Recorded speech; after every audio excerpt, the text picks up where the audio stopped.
Hello my friends, 𝗂𝗂𝗁𝗂 here again, and I'm excited to be able to show you today how to get started using the Star Trek Fleet Command Officer tool. We're not going to get into the more advanced functions of this tool. However, I know a lot of people that are pretty intimidated by it. It's not that hard to use, and I'm going to show you that right now. Okay, so first thing we're going to need to do is go to the Star Trek Fleet Command Officer tool Discord server. The link will be down in the description below.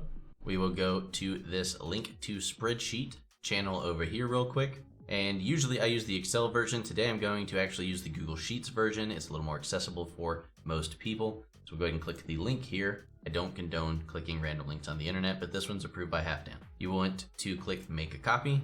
It will take it a second to load, but that's okay. And we got us a completely blank template copy of the STFC Officers tool. What I like to do first and foremost is come up here and rename it to the month that it is, because usually we get a new one of these every month. So I will go ahead and put March 2022 up here. All right, so I'm actually going to use two screens for this while I'm bouncing back and forth to help make this a little bit better. If you don't have two screens, you're going to have to do whatever you can.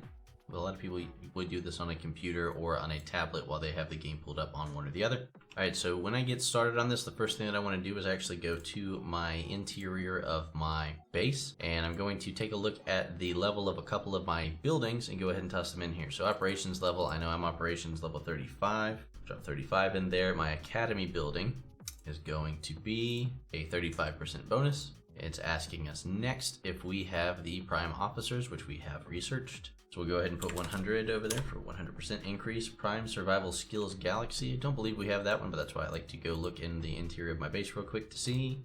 And thankfully they tell you which tree you should be looking in. So for us, it's the Galaxy tree. We're going to scroll until we see Prime Survival. I know you can't see the screen I have over here, but just trust me, Prime Survival Skills is not researched. Galaxy Advanced Training. We do have that one researched to just tier 1, which is a 4% bonus right now. So we'll drop 4% over here. Next is attack training in the Galaxy tree. That's also 4%. Defense training, we've got that researched at level 1. That is also 4%. Officer conditioning in the territory tree. Let's go take a look at that real quick. That is researched at the 8th level. That's going to be a 33% bonus to our officer stats. Rerouting to shields in the away teams.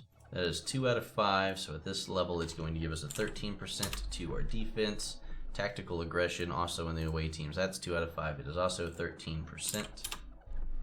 We're going to take a look at the Alliance Territory Services and see what we have on here. It doesn't look like we have anything involving our officer stats, so we won't toggle any of those boxes on. Our Orion Syndicate level right now is only 9 because we haven't been pushing that at all.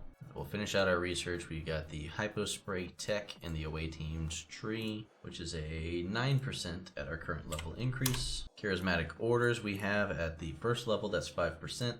Synchronized Crew, we have that at the first level, that is also 5%.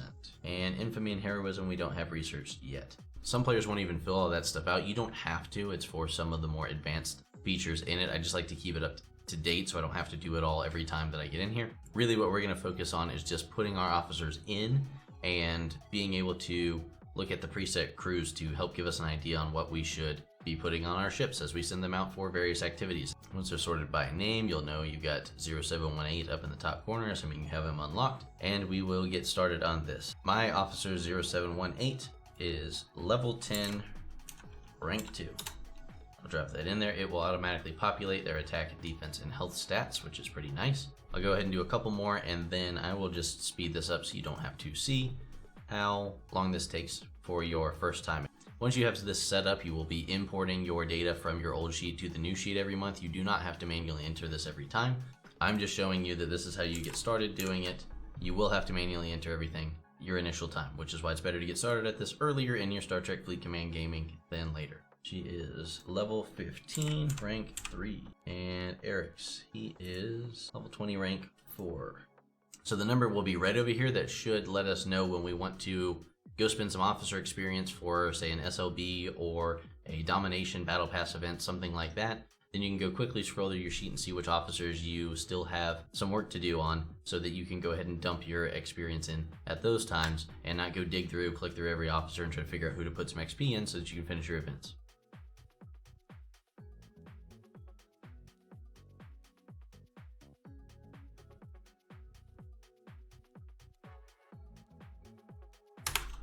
Okay, that takes forever to do the first time, especially if you're operations level 35 with most of the officers unlocked. So I recommend that you do this one time, keep up with your sheet, and just import into the next one as you go. Makes life so much easier to do if you're not starting from scratch. So if you are a lower ops player especially, go ahead and grab this sheet, start using it now, so that you can grow with it as you go, and you're not sitting here way later on down the road with a bunch of officers that you have to sit here and manually input.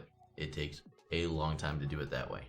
By the way, can we give a shout out for the awesome 𝗂𝗏𝗏 looking interface here? This is really well done. Thank you guys. So if you scroll all the way up to the top, you can see where my head is here. It says display abilities. If you want to actually try to tell which officers you should be pushing for first, there's this handy dandy scores that you can display. This was generated a while back. There was a lot of discussion between content creators and other people to determine these values. I don't know how they were, but I do trust them quite a bit. The immediate value is one of the more important things. Green is good, red is bad, yellow is meh. So when you look at this here, say 𝗂𝗏𝗏, getting him to rank 1, which is what your immediate value means, is basically, are they good as soon as you get them rank 1? These are the officers you really want to try to obtain as quickly as possible. Then you want to look at their upgrade value and their overall score.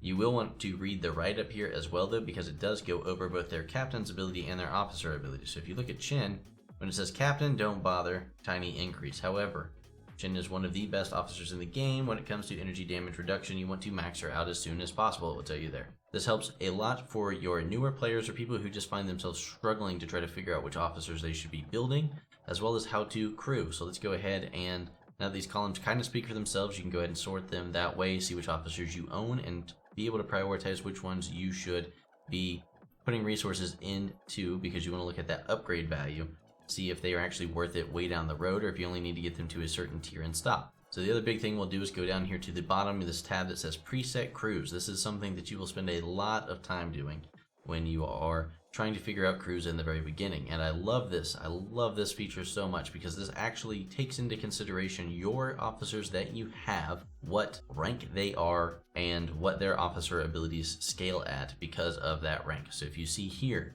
we haven't sorted any of this yet, that's okay, but the anti-augur and 𝗰𝗵𝘁 crew. 𝗰𝗵𝘁 is not high enough level, that's what this means. You'll see red if we don't own the officer at all. I do not own 𝘂𝗶𝘁𝗵𝗏 or Data. These are crews I need to stay away from. Green means that the rank of my officer is adequate to start getting use out of this crew. Orange means I own the officer, but I need to do some more work before I'm really getting the most out of the crew. And there's always notes that tell you who should be maxed, which stats you should be stacking below deck, why you are using this crew for this particular purpose. It's pretty great. One of my favorite things to do, especially when I first got this, is to go look at, say, your normal armadas and go try to figure out what normal armada crew I should be running. 𝗂𝗏𝗁𝗏 is a very common armada crew. You will stack your lower decks for health and attack. It is very good for those of you that find yourselves constantly not knowing what crew you should bring to an armada, or if you're trying to beat some mission bosses and you don't know what you do, you go ahead and click the mission bosses. Make sure you untoggle whatever else you had there. Sort by mission bosses. You can sort by hostiles if you want to do that. You can tell which ship you're on. Say I did a lot of stuff in my Bordas, so this is crews that are for your battleship that you have specifically. Or if you are going against a particular crew. So if you know that you're going to fight a bunch of enterprises, you'll go ahead and click versus explorers, and these are crews that you will use versus explorers. Some of them may be geared towards armadas, some of them may be towards hostiles, so you'll want to read any notes that you have there. But this PvP button gives you a pretty good idea what you should be doing with your crews for your PvP. As you see here, your rank is extremely important when it comes to crewing for PvP. So you see a lot of my officers, I need a lot of work on here. However, it does help you to prioritize that way. If you know that you're going in PvP, if you know that you're going to fight a lot of explorers, and you know that you have 5 of 11 and Con where they need to be, then Alexander Marcus might be who you need to go ahead and buff up, for instance. This tool is fantastic to help you prioritize. That's why it's called a Star Trek Fleet Command Officer tool. It helps you prioritize which officers you should be working on and know when you should go ahead and use those officers. There's a lot more to this sheet than this, but that is a very good overview to give you a general idea on how this tool works. There's even an instructions tab over here if you are a little lost and you'd like to figure out what to do. And of course, on the Discord server, you can always ask for help. There's a great community there. And the final thing that we'll take a look at is this migration button. That is how you prevent yourself from having to do however long manual entry that I just went through, and I don't wish that on anybody. But to prove a point, I went ahead and did it all to show you, yes, the first time does take a while. I'm not going to lie to you. However, once you have it working properly, you are in the clear. You will go ahead and have your save sheet up the next time that a sheet comes out. When the April officers are announced, I will come in here. I will grab everything out of the export column, copy it, paste it into the new import section of the new sheet. You'll do that with your officers specifically, but anything that you care about, that you want to bring with you, if you use it all the time. If you don't use any of these other features in here and all you use is your officers, you can come in here, copy every single one of the officers, make sure you get all of the rows and columns that have anything to do with officers. You will copy it out of here and you will paste it into the officer import data side of the new spreadsheet. That is all that you have to do once you've done that.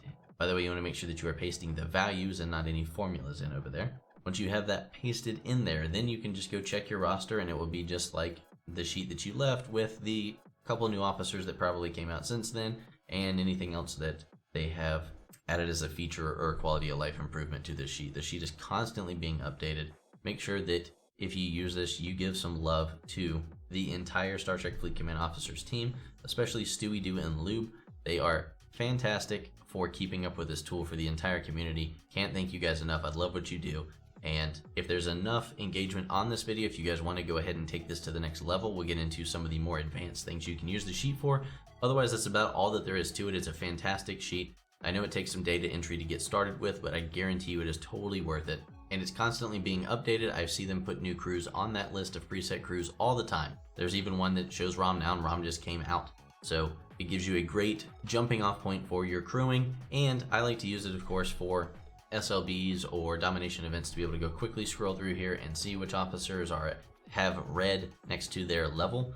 It won't tell me if I've got an officer that's ready to rank up. It doesn't know what resources I have or the amount of shards that I have if there's an officer waiting to rank up, but it does show me at a glance if there's officers that I could go ahead and dump some levels into. Like my Kirk right now could be level 20, he's only 16, so the next time there's an event that rolls around, I need to go ahead and spend some officer experience. That's where I'm going to put it. That's all there is at a beginner level. There's so much more that you can do in here with your away teams, for instance, and you can even put your ships in so that you could mock crewing them up and see how they might perform. But we won't get into that this time. If there is some interest in that, guys, leave a comment down below and I will try to do a video covering that as soon as possible. Otherwise, thank you very much for watching. Live long and prosper, and we'll catch you next time. Hey everybody, thank you so much for checking out the video. We understand that every now and again, you might need to take a little break from whatever game that you're playing, try something new. You know what game's pretty awesome? Path of Exile. You know who's not great at Path of Exile? This guy. But do you know who is great at Path of Exile? My buddy, 𝗂𝗵𝘁. Go check out his channel if you'd like to see how the game is played, get some gameplay footage, and some advice on really everything that has to do with Poe. Go check it out.